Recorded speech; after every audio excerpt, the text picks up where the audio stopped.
Bucks gang, Bucks fam, Buck fans all around. See what it is. Travis checking in on this Bucko's locker.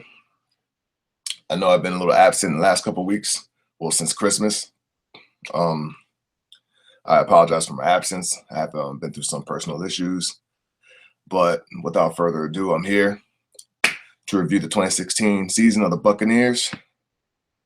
And to start it off, y'all, honestly, I'm happy.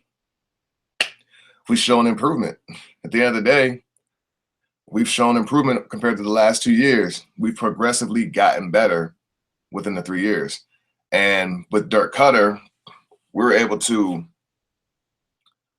be in the playoff conversation for real and finish the season above 500. We haven't done that since we finished 10-6 with Raheem Morris. And this season, we showed a lot of grit, man. We showed a lot of fight. We actually came together as a family.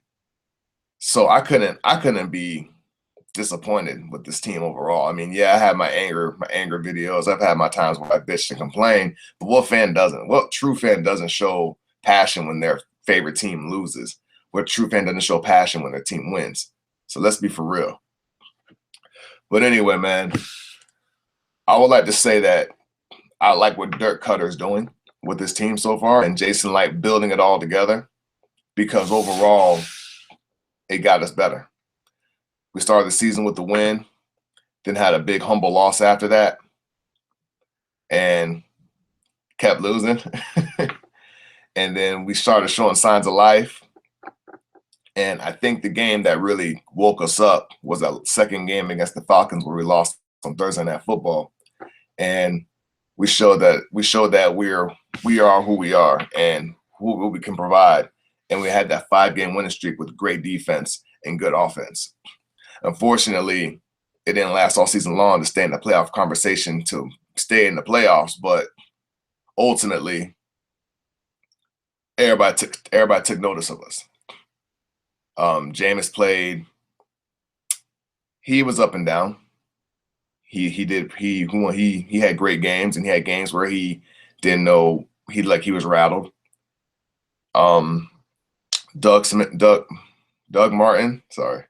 Doug Martin, he didn't repeat the same type of season he had last year with the way he ran the ball. He had a big decline. Our running game actually disappeared than what it was last year. We became more of a passing team. It's like our offense flip-flopped from what we were last year. And a lot of people saying, oh, it's the offensive line. Some people are saying it's Dougie. And honestly, I believe there was some of both, because there are no lanes there for Dougie to run through. But then you bring in Quiz Rogers, who's averaging 5-6 yards a few plays, you know?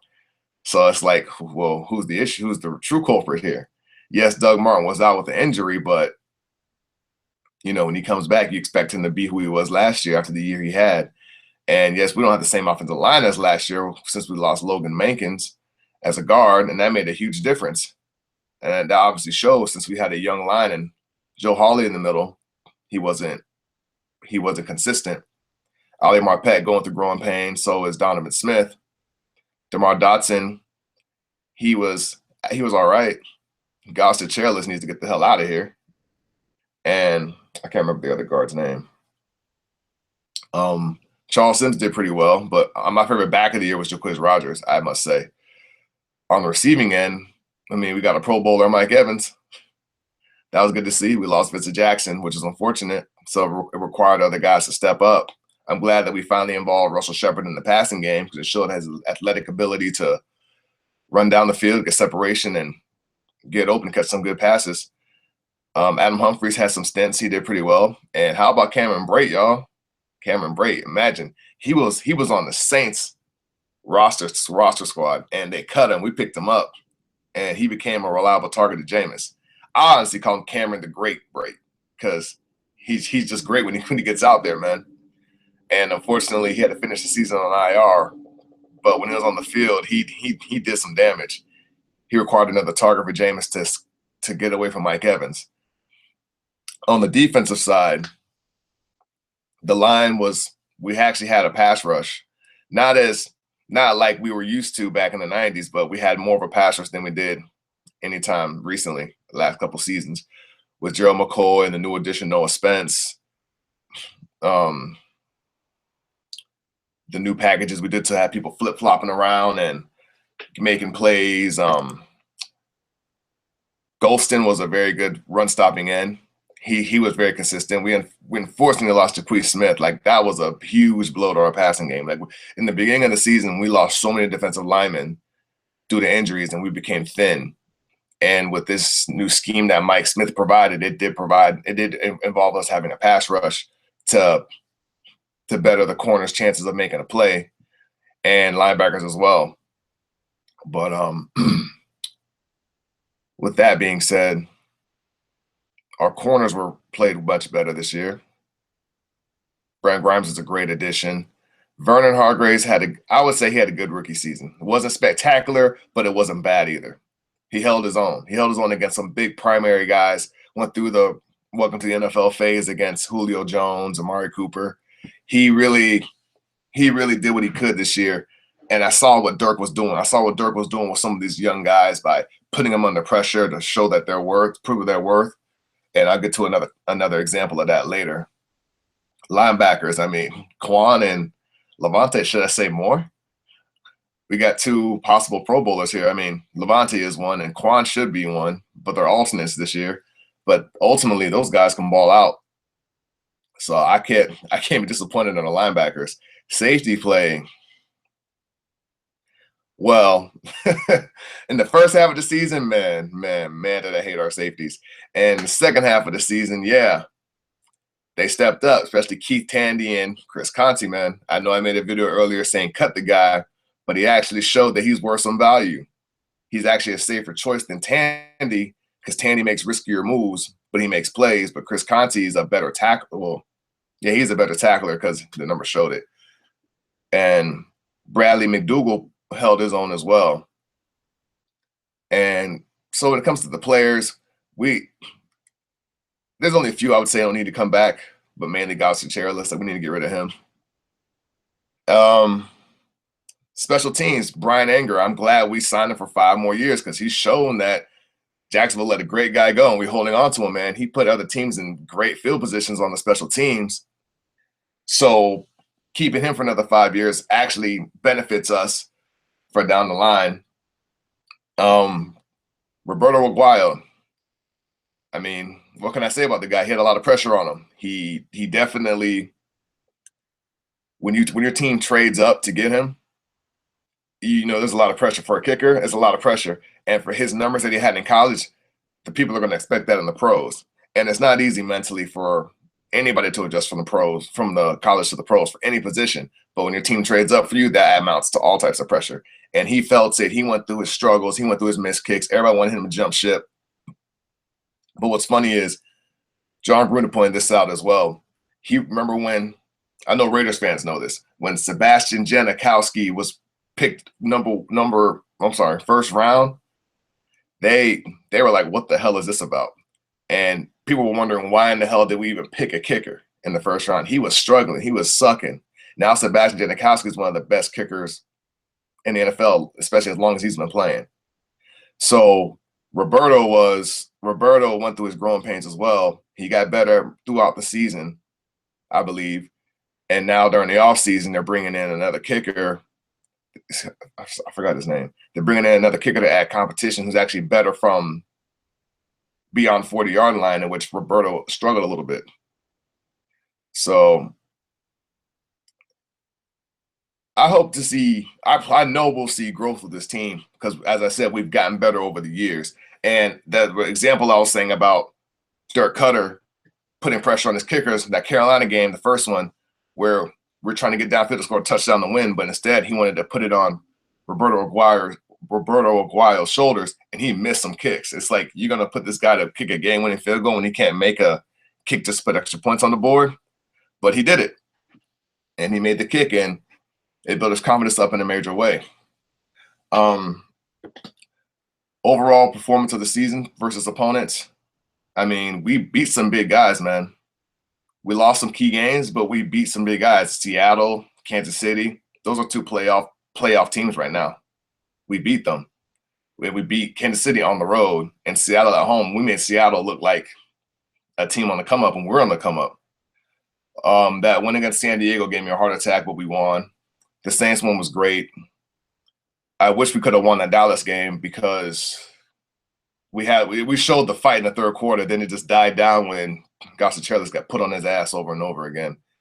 That second Saints game, easily winnable, but Jameis just couldn't. Jameis was throwing erratic passes, and then we sealed the season off with the win. So we started the season with the win and capped it off with a win, and we swept the Panthers up, which always puts a smile on my face. So I like to see that. If there was one game I would like to have back throughout the entire season, honestly, is that Oakland Raiders game. That game got me so hyped up because of it went to overtime, and we could have easily won that game if there were better decisions being made. I think Dirk Cutter made some questionable offensive calls during some games, and that game was one of them. And it went down to overtime, and they scored in that 4th and 10 play. That was just outrageous, man. And if you look at it, that if we beat the Raiders in the way their season went out, that would have helped us out a lot with that win under our belt. And honestly, we could have still made the playoffs at 9-7 if we had beat the Saints and lost to the Panthers. Some of you guys are asking how. Because if we had beat the Saints, we would have had a better record than the Detroit Lions in conference play. So even at 9-7, we could have lost to the Panthers. And with the way the season ended, we would be in the 6th seed if we had just beat the Saints a second time. That's how close we were to the playoffs, y'all. And that's why I say, like, I'm actually happy with what the team did, and I'm actually happy with their performance. Close. I didn't get my prediction of 10-6, but 9-7, it's pretty damn close, y'all. Think about it. There was 2 or 3 games we should have had. Definitely at least one more. So I'm not I'm not upset at all. So now as we get to this offseason talk, well, everybody knows about Mike Smith possibly leaving. And honestly, the team is bracing for it. He's had 2 interviews on the way. He's going to San Diego, then of course Jacksonville. And everybody's assuming he's going to go to Jacksonville. So we already have a list of candidates that they're looking at to start to possibly replace him with. And the list is actually pretty interesting if you ask me. And a lot of it makes sense. So, well, yeah, most of it, because 2 of them I was like, no fucking way. The first one was Rex Ryan. Me personally, I do not want Rex Ryan as a defensive coordinator. He has an entirely different scheme. We're known as a 4-3 defensive scheme. I don't want us to go to a 3-4 scheme. That's going to change up all the rhythm and all that we built up over the years as a defensive line, as linebackers. That changes everything up. So honestly, this shouldn't even be an option. Yes, he has experience, and that's cool and all, but I don't want to see us going from 4-3 to 3-4 like that after we're starting to finally get it together. I mean, I don't want Mike Smith to leave just because of that, because we're starting to get his scheme down. And for us to get another coordinator, that means another scheme, means another type of way to play. And our players are showing that they're understanding the plays and understanding the calls need to be done. Because near the end of the season, we became a bend, don't break defense by holding teams to field goals instead of touchdowns, which is what kept us in the game against Dallas, because they ran all over our ass, but they didn't score as many touchdowns as they should have. So that being said, I say no to Rex Ryan. After that, Wade Phillips. Very similar to Rex Ryan. Wants to do 3-4 scheme. Yes, he won a Super Bowl ring with the Denver Broncos with his scheme and all that. But it's like I said with Rex Ryan, that's going to change everything up with the players and how they adjust, with the way our players are. That's going to revolve around us bringing in new players and having players leave. And we're going to the offseason with $80+ million in free agency cap space. So other than giving some players extensions, we're hoping to bring in some good free agents in to help our team out. So that would be a great thing to do for the team itself. But this defensive coordinator, I don't want that, because we're going to lose some key players, and I don't want to do that. Gus Bradley. Now, this would be some shit. We lose our defensive coordinator to be a head coach in Jacksonville. That head coach, the former head coach in Jacksonville, becomes a defensive coordinator. That would be some shit. And I'm not mad at this pick because he put together that Seattle defense, and they were on a 4-3. And with we may not have the pass rushers that they have in Seattle, but we can build that with free agency.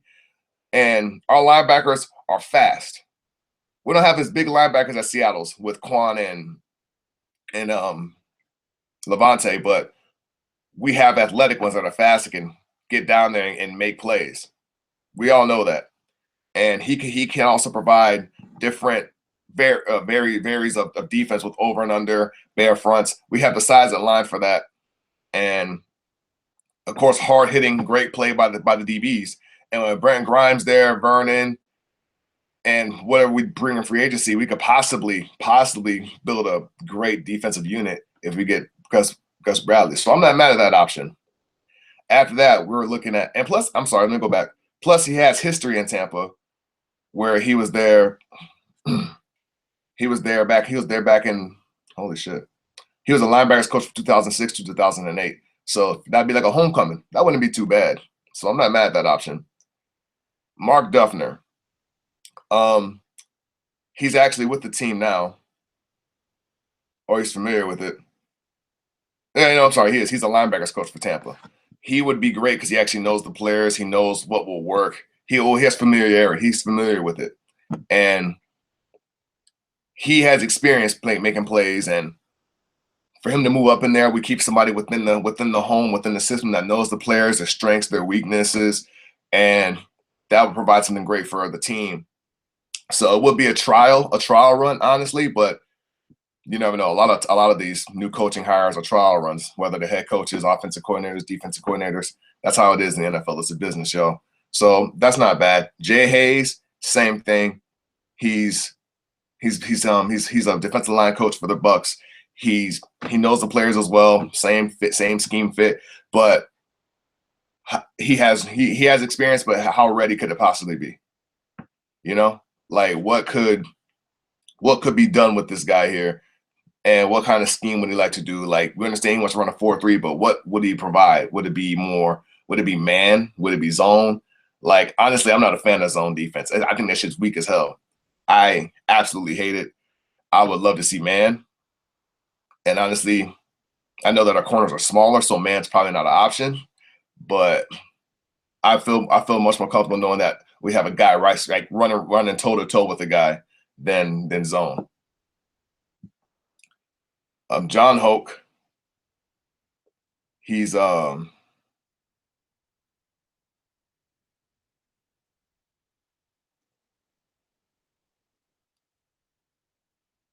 don't know if I want this guy now I think about it. I don't even mention it. So those are the candidates, and those are what they're looking at as possibilities if Mike Smith leaves. Ultimately, I don't want him to go, but if he does, it's a business. I understand. Now, if I had to say anybody to pick up in free agency, I haven't looked at the list just yet. But I know if there's one person that I want to get on the offensive side, I would love to get Alshon Jeffrey. Think about it. Mike Evans, Alshon Jeffrey. Two big, tall receivers that can go up and get the damn ball. And the way Jameis throws some passes where they're a lot higher than they should be, we need somebody like Stretch Armstrong, Alshon to go up there and get him. So I think that he'd be a great number 2 receiver to Mike Evans on the other side, because we may not get Vincent Jackson back with his injuries and his age. And so we need to prepare for the worst and fix it by getting something helping on the offensive side. So Alshon Jeffrey would be a great pick. His numbers have went down because of quarterback play in Chicago. So you can't really blame the guy for the numbers going down. Hopefully he can stay healthy too, because he has injury concerns in the past. So it would be a gamble. I feel as though it would be a gamble, but it'd be one that will win. So that's one free agent that I'd like to pick up. I would like to get anything secondary to get picked up, especially at safety. I would like to see somebody back there that can actually get the damn ball. Because, I mean, if there's anything that we know our defense can do is tackle, but I like to see takeaways. And if anybody provides takeaways more than anybody, it's Quan Alexander with the strip fumbles and the fumble recovery. Same with Levante with interceptions. So I would like to see that from our safeties. I would like to see more of a pass rush. I know, like I said, we went thin this year, but we only have pass rushing packages. But I would like to see more of that to better our defense out, shit like that. I definitely fix offensive line. If we're going to be a run-first team, you need a good offensive line to run the ball. You need a great offensive line to win in the NFL. Point blank, period. If you're trying to run the ball, you need an offensive line that does it. You don't want to be a one-trick pony of a team of running the ball, passing the ball, because you're going to need a line to protect your quarterback, your running to make lanes for your running back, all that and so forth.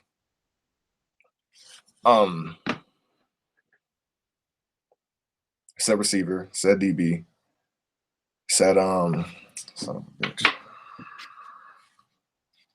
Sorry, y'all, going live and batteries dying and shit. I would like to see secondary, and we just need more depth, y'all. We just need more depth at skill positions. And I know we're a young team, but we can build off it. We have a young quarterback that's getting the numbers up. You see the potential. You see the future of the team. So after free agency, I don't know, depending on who we pick up, and it'll be talking about the draft. If we don't get anything at secondary, I think if Jabril Peppers declares, I think we should go after Jabril because that guy can do it all. He can return kicks, and I know we have Ryan Smith for that, and we're going to put Ryan Smith at corner. So after picking him up last year and him being special teams guy, they already decided that he's going to be a corner. He's not going to be a safety. So if we can pick up a guy that plays safety, I think Jabril will be a great guy for that. And if we can get an offensive guy, I would say Mike Williams from Clemson. And he's a hell of a guy, a hell of a player, but I don't see him slipping down that far. And I honestly don't see Tampa trading up that far to get him. Yes, I know we traded for a kicker, but I don't see us trading up for a receiver. I know we're still waiting for the class to unveil itself as who's available as players in different positions, but I'm just throwing that out there as a name. Like, that's who I like. Those are like my two guys I like to get, Mike Williams and Jabril Peppers. A lot of guys are saying we should get Dalvin Cook, and honestly, I don't think we need a running back right now. And I'm a Florida State guy, so, I mean, I would love to get Dalvin Cook, but at the end of the day, we got Jaquiz. We need to give him an extension. We have Charles Sims, who can run and catch. And I know Dougie's suspended, and hopefully he can get his head back and get right back on track. We might end up, I don't want to say we might cut him, but we might take some of that money back we gave him because that's some bullshit, bro. You know, you have a great season and you come back and you fall off like that. I mean, coaches noticed it, and that's why they gave him the healthy scratch. He just wasn't providing what we believed he would. And all in all, yeah, I didn't jump in the pool this year with my clothes on. Like I said, if we made the playoffs, so maybe next year. And by the way, my bad to Isaiah for not making the last Buc Talk. I got caught up at work. We're supposed to do a Buc Talk together where we would debate and go off of each other, but I was caught up at work, so I couldn't make the first Buc Talk, so I had to make my own Buc Talk. So hopefully we can do a Buc Talk together for all of y'all, so we can go back and forth and share our opinions and what we think should happen.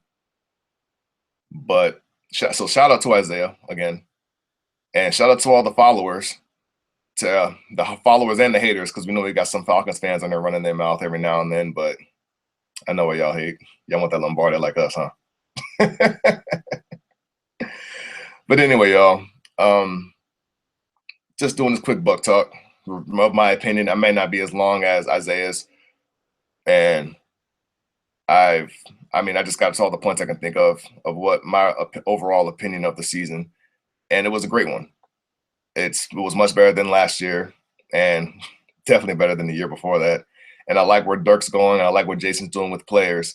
So if we can just build off what we did this year, now we're a team to take notice of going into 2017. And definitely with the offseason moves that we do, we'll definitely speak on what we're trying to do. So without further ado,